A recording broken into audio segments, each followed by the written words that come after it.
Student, स्वागत है आप सभी का हमारे YouTube चैनल मृत्युंजय एकेडमी पर। आज हम लोग पढ़ेंगे फिजिक्स फर्स्ट का पहला लेसन। इलेक्ट्रोस्टैटिक्स में आता है आपका coulomb flow and electric field यानी कूलाम का नियम तथा वैद्युत क्षेत्र। तो सबसे पहली चीज हम लोग पढ़ेंगे इसमें वैद्युत आवेश क्या होता है। वैद्युत आवेश क्या होता है, ठीक है बेटा। तो वैद्युत आवेश क्या होता है, सुनिए। आज से करीब भाई 2500 साल पहले, कितने 2500 वर्ष पहले एक यूनानी वैज्ञानिक थे।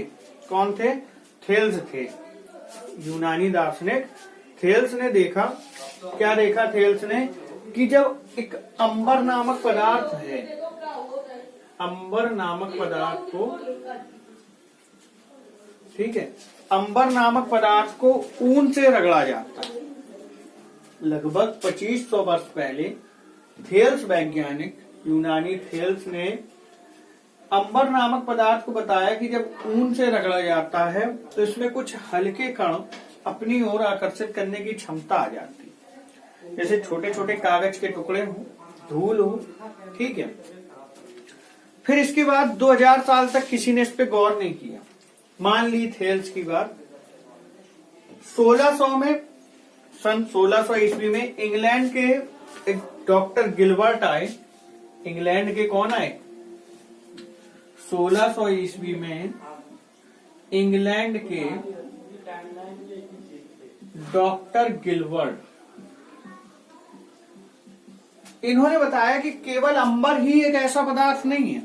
क्या बताया? कि अंबर ही एक ऐसा पदार्थ नहीं है, ऐसे कई सारे पदार्थ हैं अंबर को छोड़ के, जैसे रेशम हुआ, आबनूस हुआ, ठीक है, और गंधक, लाख, इनको भी अगर ऐसे ही रगड़ा जाए तो इसमें भी हल्के कण अपनी ओर आकर्षित करने की क्षमता आ जाती है, ठीक है।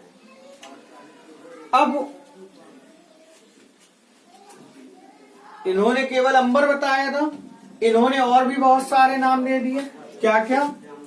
लाख, लाख का पेड़ होता है बेटा एक, गंधक, ठीक है, लाख, गंधक, और आपका जैसे कि आबनूस की छड़, एबोनाइट इंग्लिश में बोलते हैं,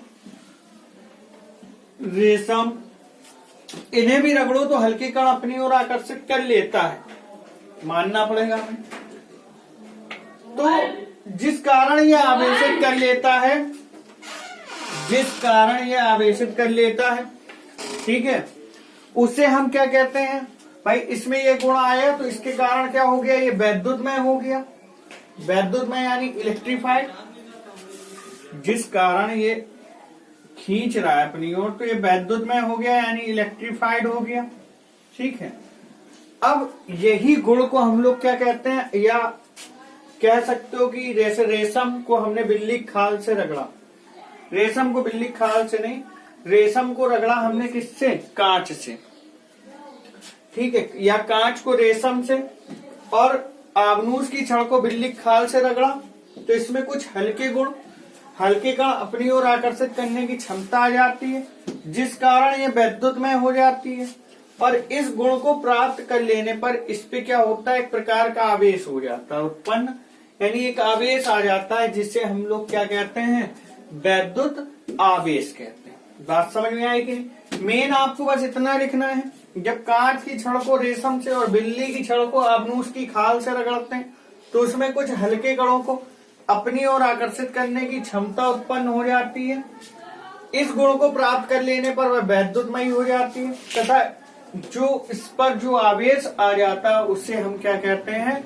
वैद्युत आवेश।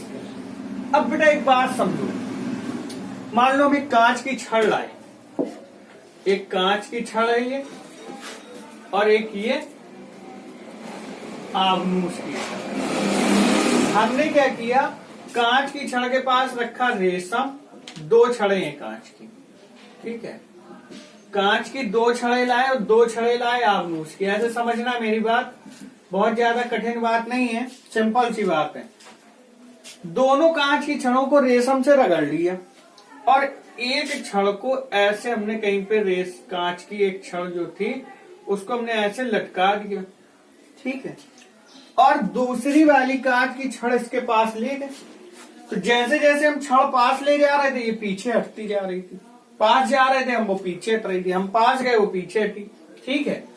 इसी प्रकार से सेम कंडीशन इसके साथ हुई कि एक आबनूस की छड़ लटकी थी, दूसरी आबनूस की छड़ लेके हम जैसे पहुंचे ये पीछे हटे, हम आगे बढ़े ये पीछे हटे, ठीक है। तो क्या हुआ कि हमें पता चला कि आवेश जो होता है वो छड़ को हम ले गए तो ये पीछे हट रहा है। फिर हमने थोड़ा सा प्लान बदला, हमने क्या किया कि कांच की छड़ एक लटकी रहने दी, अभी कांच की छड़ लटकी थी, कांच की ही छड़ ले गए थे। इस बार क्या किया, थोड़ा सा प्लान बदला, कांच की छड़ लटका के और उसके पास आबनूस की छड़ ले गया। तो जैसे ही हम पास गए वो हमारे पास आ गए, हम इनके पास पहुंचे ये हमारे पास आ गए, और इधर क्या किया, आबनूस की छड़ लटकी थी, कांच की छड़ ले गए, ठीक है। हमने कांच की छड़ पे पास में लेके गए, आबनूस की छड़ भी पास आ गई। यानी हमें यहाँ पे दो कंडीशन मिली, जब कांच की छड़ें थी तो प्रतिकर्षित कर रही थी, मतलब दूर हट रही थी, और जब एक कांच की छड़ थी और बेटा एक आबनूस की छड़ थी तो क्या कर रही थी, आकर्षित कर रही थी, ठीक है। तो इससे हमें पता चला कि आवेश भी भिन्न भिन्न प्रकार के होते हैं। क्या होते हैं, आवेश भी भिन्न भिन्न प्रकार के होते हैं। यानी अगर दो सजातीय आवेश हो तो एक दूसरे को प्रतिकर्षित करते हैं, दो विजातीय आवेश हो तो एक दूसरे को आकर्षित करते हैं। और आवेश बेटा दो प्रकार के होते हैं, ये फिर उन्होंने ही बताया।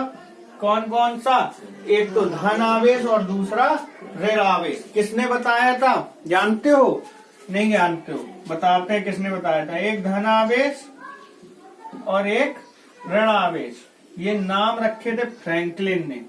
किसने, फ्रैंकलिन ने इनके नाम दिए थे। कब दिए थे, वो भी 1750 ईस्वी में फ्रैंकलिन ने बताया था कि आवेश यानी charge are two types, positive charge and negative charge, और same charges like each other and opposite charge repel each other. Opposite charge like each other and same charge repel each other, ठीक है। तो बात समझ में आई इतनी, इसमें कोई दिक्कत। अब बेटा देखो एक चीज और समझो, धन आवेश और ऋण आवेश कैसे पहचानोगे, पहचानना भी तो पड़ेगा। तो धन आवेश अगर कहीं है तो यहाँ पर इलेक्ट्रॉनों की कमी है, और ऋण आवेश कहीं पर है तो वहां पर इलेक्ट्रॉनों की अधिकता है। आप किसी से रुपए लेते जाओ, बहुत सारे रुपए कर लिए देने को, कर्जदार हो गए, ठीक है, यानी आप ऋणावेशित हो गए। आपने रुपए ले लिए, ये इलेक्ट्रॉन समझो रुपए है, आपके पास रुपए की अधिकता हो गई, ले लिए, तो लौटाना भी तो पड़ेगा। आप क्या हो गए, कर्जदार, यानी ऋणावेशित हो गए। आपके पास बहुत सारे लोगों को रुपया देना था, आप धीमे धीमे दे के खत्म कर दिया, उनको कम कर दिया अपना रुपया, आप कैसे हो गए, धनावेशित हो गए। तो इतनी बात समझ में आई, नोट कर लें जल्दी से, इसमें जो चीज नोट करनी हो सानन, कूलाम का नियम है ना। कूलाम का नियम क्या है, बहुत इंपॉर्टेंट, इससे बहुत सारे तो न्यूमेरिकल्स आपके लगेंगे, तो समझ लो पहले। कूलाम का नियम कूलाम ने ही दिया था, कहाँ के रहने वाले थे, फ्रांस के रहने वाले थे, ठीक है, और इन्होंने दिया था 1785 में। 1785 में फ्रांसीसी वैज्ञानिक कूलाम ने इस नियम का प्रतिपादन किया, ठीक। और उन्होंने बताया, या कह सकते हो इनके अनुसार क्या होता है बेटा, मान लो, समझो पहले मेरी बात, ये Q1 Q2 दो चार्ज रखे, दो आवेश हैं, इनके बीच की दूरी r है। इनके बीच की दूरी कितनी है, r। तो ये आवेश हैं और ये बीच की दूरी है। तो इन्होंने बताया, कूलाम ने, वैज्ञानिक कूलाम जी ने क्या बताया कि इस नियम के अनुसार किन्हीं दो आवेशों के बीच लगने वाला बल उनके गुणनफल के अनुक्रमानुपाती वह बीच की दूरी के वर्ग के व्युत्क्रमानुपाती होता है। ठीक है, इन्होंने क्या बताया था कि आवेशों के गुणनफल के अनुक्रमानुपाती होता है। क्या होता है? बल लगने वाला, और बीच की दूरी के वर्ग के व्युत्क्रमानुपाती हो। ये ऐसे हम लिख दें, फ्रॉम फर्स्ट एंड सेकेंड।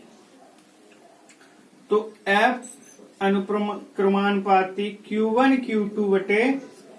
अब बेटा ये क्या है? अनुक्रमानुपाती जब भी इसे भगाते हैं तो कोई ना कोई नियतांक जरूर लाना पड़ता है।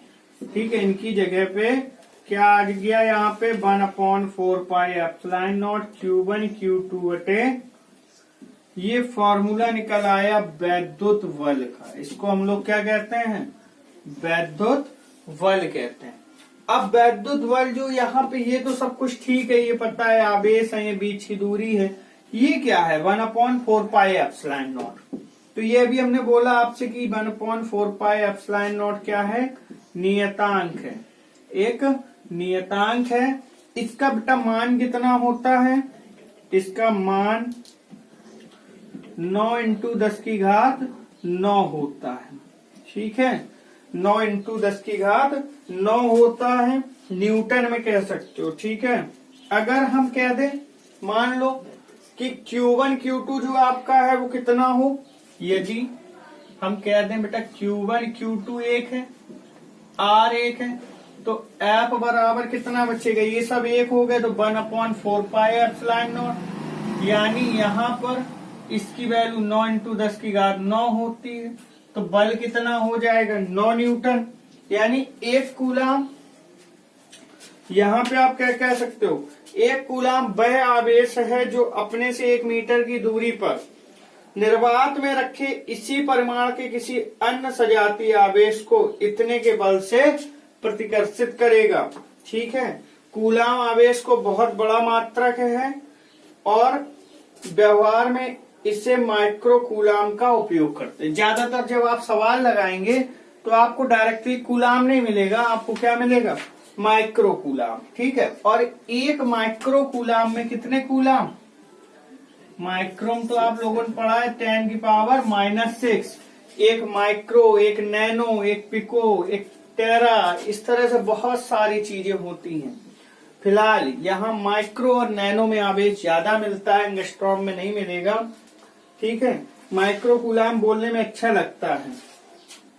अब देखो बेटा, ये निकल आया 1/4 पाई एप्सिलॉन नॉट का मान पता चल गया हम लोगों को। यहाँ एप्सिलॉन नॉट क्या है? 4 पाई तो नियतांक है पूरा पूरा, लेकिन एप्सिलॉन नॉट को कहते हैं निर्वात की वैद्युतशीलता। ठीक है, और इसका मान जो होता है 8.85 × 10⁻⁻12 न्यूटन मीटर स्क्वायर प्रति कूलाम होता है। कितना होता है? न्यूटन मीटर प्रति कूलाम स्क्वायर। ये पूरा मात्रक किसका होता है बेटा? 1/4 पाई। 1 मिनट इधर मत लिखो, इसको ऐसे लिख दो, इसका मात्रक होता है।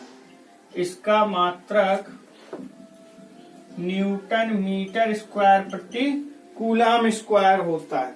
ठीक है, बात समझ में आ रही इतनी? अगर हम एप्सिलॉन नॉट का मान निकालते, ये तो हमने डायरेक्टली लिख दिया, और इसका मात्रक क्या होता है एप्सिलॉन नॉट का जानते हैं? Kilogram inverse metre -cube ampere square second 4, ये मात्रक होता है एप्सिलॉन नॉट का। ठीक है, या एम्पियर स्क्वायर सेकेंड की पावर 4 बटे किलोग्राम मीटर क्यूब, इस तरह से भी कह सकते हैं। अगर इसका मान निकालते तो किस तरह से ज्ञात करते? आपको पता होता है 1/4 पाई एप्सिलॉन नॉट इक्वल 9 × 10⁹ तो ये बन जाता 1/4 pi 9 × 10⁹ equal to epsilon naught, value रख दो 4, 3.14, 9, 10⁹ इक्वल टू एप्सिलॉन नॉट। और इसको जब हम लोग सॉल्व करते हैं तो हमको क्या मिल जाता है? 8.85 × 10⁻12। समझ में आ रही है बात? इतनी बात समझ में आई कि नहीं आई? अगर देखो माध्यम का परावैद्युतांक K हो तो K बराबर होता है एप्सिलॉन बटे एप्सिलॉन नॉट। एप्सिलॉन क्या होता है, इसे हम लोग कह सकते हैं निरपेक्ष वैद्युतशीलता या परावैद्युत वैद्युतशीलता। ठीक है, इसे क्या कह सकते हैं, परावैद्युत माध्यम की वैद्युतशीलता लिख दें। अगर हम इसको परावैद्युत माध्यम की वैद्युतशीलता बटे निर्वात की वैद्युतशीलता, तो ये बेटा कहलाता है के, यानी के क्या होता है, परावैद्युतांक। के को क्या कहते हो, परावैद्युतांक के। अब अगर आपसे पूछे कोई कि परावैद्युतांक क्या होता है भाई, तो आप क्या कहोगे, परावैद्युत माध्यम की वैद्युतशीलता और निर्वात की वैद्युतशीलता के अनुपात को क्या कहते हैं, परावैद्युतांक कहते हैं। बात समझ में आई कि नहीं? ठीक है, अगर हम लिख दें F upon F M is equal to K, तो ये एक फॉर्मूला होता है कि यदि आवेशों के मध्य कोई परावैद्युत पदार्थ रख दिया जाए तो उनके बीच लगने वाला वैद्युत बल क्या होता है, घट जाता है। तब फॉर्मूला क्या बनता है, अगर कोई परावैद्युत पदार्थ रख दें, 1/4πε0 के Q1 Q2 बटे R स्क्वायर। अब ये जो नया है तो ये इसको हम लोग क्या कह सकते हैं, FM या FM। ये हुआ माध्यम पे, ये F के बराबर है, F अपॉन के, तो F upon FM is equal to बेटा क्या आ जाएगा, के आ जाएगा। यानी अगर हम कोई परावैद्युत पदार्थ रख दें तो वहां पर क्या होता है, बल घट जाता है। तो इतनी बात समझ आई, जल्दी से नोट कर लें इसको। ठीक है, अब देखो बेटा, अब बारी है समझिए वैद्युत क्षेत्र। ऐसे तो पढ़ाने को बहुत कुछ है, थोड़ा इंपॉर्टेंस पढ़ा रहे हैं। कूलाम का नियम आपने पढ़ लिया, अब है वैद्युत क्षेत्र, लेसन भी है, इलेक्ट्रिक फील्ड। तो वैद्युत क्षेत्र क्या होता है कि आप कह सकते हो, मान लीजिए कि हमने ये कोई प्लस क्यू आवेश रखा, अब इसके चारों ओर एक करंट जनरेट हो रहा है, चारों ओर क्या हो रहा है, ठीक। तो किसी आवेश के चारों ओर का वह क्षेत्र, किसी आवेश के चारों ओर का वह क्षेत्र जहां उसके प्रभाव का अनुभव किया जा सके, या अर्थात किसी आवेश के चारों ओर का वह क्षेत्र जिसमें स्थित किसी परीक्षण आवेश पर एक वैद्युत बल कार्य करता है, उसे हम क्या कहते हैं, वैद्युत क्षेत्र की तीव्रता कहते हैं। दो बातें इसमें हो गई, वैद्युत क्षेत्र और वैद्युत क्षेत्र की तीव्रता। ठीक है, वैद्युत क्षेत्र की तीव्रता अगर आए तो क्या लिखोगे कि वैद्युत क्षेत्र में स्थित, ये वर्ण तो लगाना ही है, वैद्युत क्षेत्र नहीं होगा तो काम बेकार। वैद्युत क्षेत्र में स्थित किसी परीक्षण आवेश पर जो बल कार्य करता है उसे हम क्या कहते हैं, वैद्युत क्षेत्र की तीव्रता कहते हैं। और वैद्युत क्षेत्र किसी आवेश के चारों ओर का वह क्षेत्र जहां उसके प्रभाव का अनुभव किया जा सके। मान लो 11,000 वोल्टेज की लाइन है, ये कितने वोल्टेज की, दूर रहना बहुत खतरनाक होती है।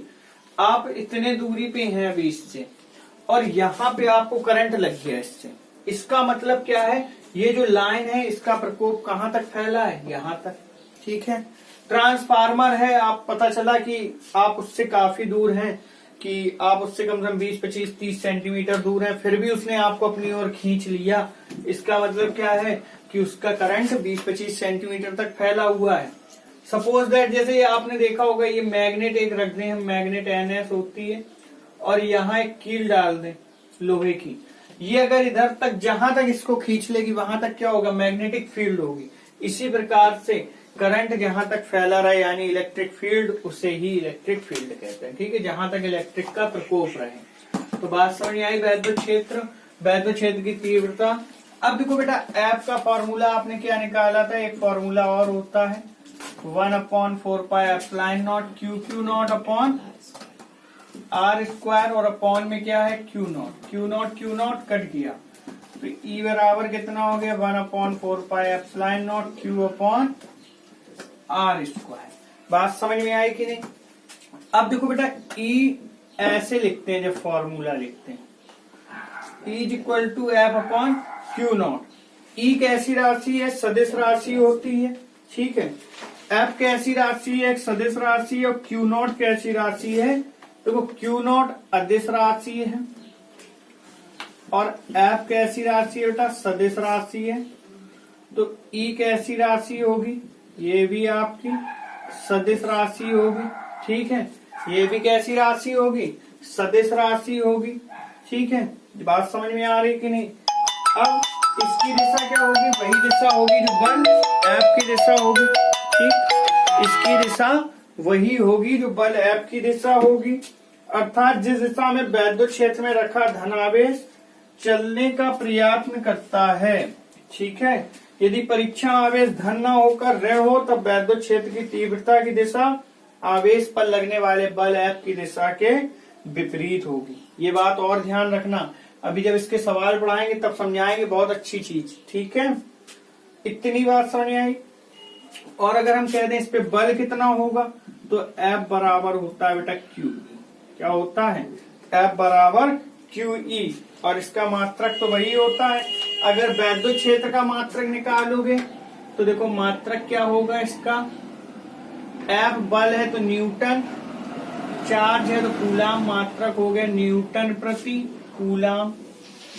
अब हम कहें बेटा विमा बताओ कितनी होगी, विमा क्या, विमा बताओ कितनी होगी। तो विमा देखो न्यूटन यानी बल भैया है तो mlt-2, कूलाम है Q, Q बराबर IT यानी विमा होती है बेटा AT।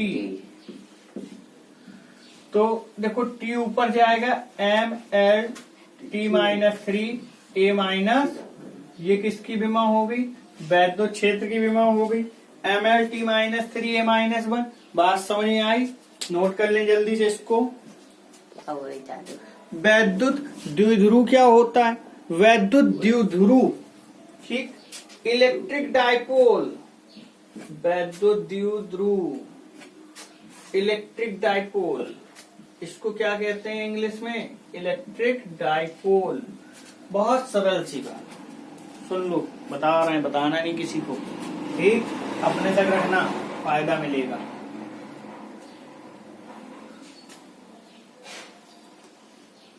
एक आवेश है प्लस के क्यू, एक आवेश है माइनस। देखा समझ में हूबहू एक जैसे, बस ये प्लस के और ये माइनस के, और बीच की दूरी इनके 2L, यानी बहुत छोटी दूरी कहते हैं इसे, क्या कहते हैं, अल्प दूरी। तो सुनो मेरी बात, जब दो समान परिमाण, परिमाण का मतलब होता है इनका मान समान, ठीक।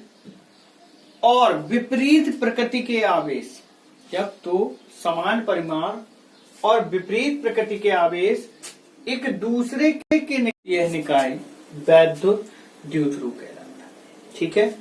क्या, फिर से एक बार सुन लो, देखो कॉपी वॉपी लेके बैठा करो, जो अच्छा लगे वो लिखते जाए। तो जब दो समान परिमाण और विपरीत प्रकृति के आवेश एक दूसरे के निकट, अति निकट, अल्प दूरी पर स्थित हो तो प्राप्त यह निकाय वैद्युत द्विध्रुव कहलाता है। समझ गए, चलो अच्छी बात है, होशियार हो आप लोग, समझ में आ जाता है जल्दी।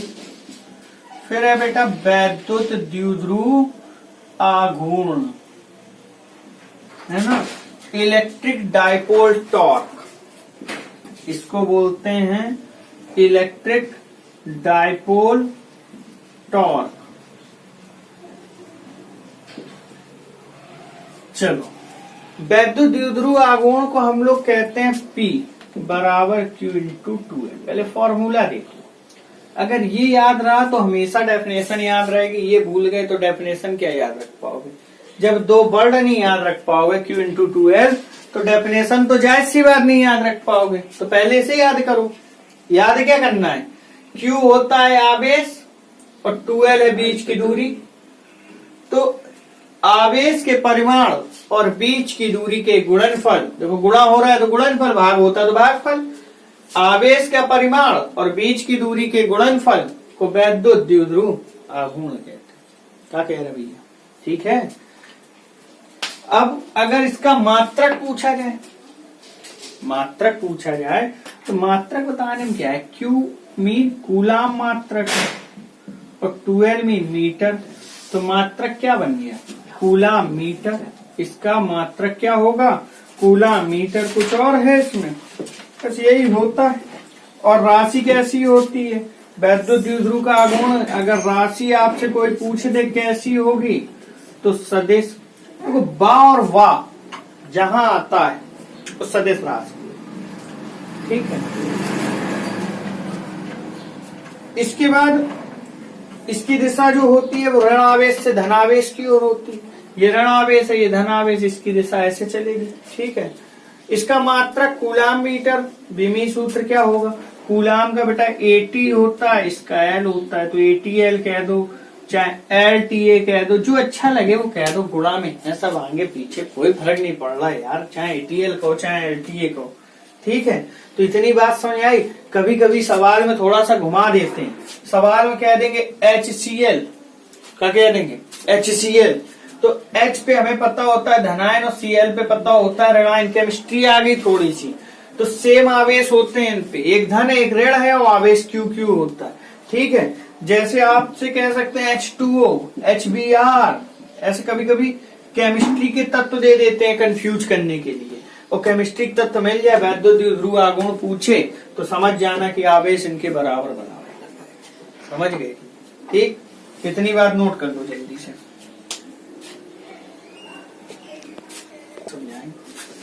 चलिए भाई देखें, बड़ा प्यारा सा क्यूट सा डेरिवेशन है। एक समान बाह वैद्युत क्षेत्र में रखे वैद्युत द्विध्रुव पर लगने वाले बलयुग्म का आघूर्ण। तो सबसे पहले एक समान बाह वैद्युत क्षेत्र है, तो सबसे पहले आप चित्र में क्या बनाएंगे, एक समान वैद्युत क्षेत्र बना लीजिए। कैसे बनता है एक समान वैद्युत क्षेत्र, ऐसे बनता है, ठीक है। इसमें कोई कलाकारी नहीं होती है। ये बना दिया हमने एक समान वैद्युत क्षेत्र आपका, ठीक है। और इस पर क्या किया, एक वैद्युत द्विध्रुव कर दिया, ये रख दिया वैद्युत द्विध्रुव। कह दो बेटा इसके आवेश कितने हैं, +Q और -Q, और इसको ऐसे मिला दो।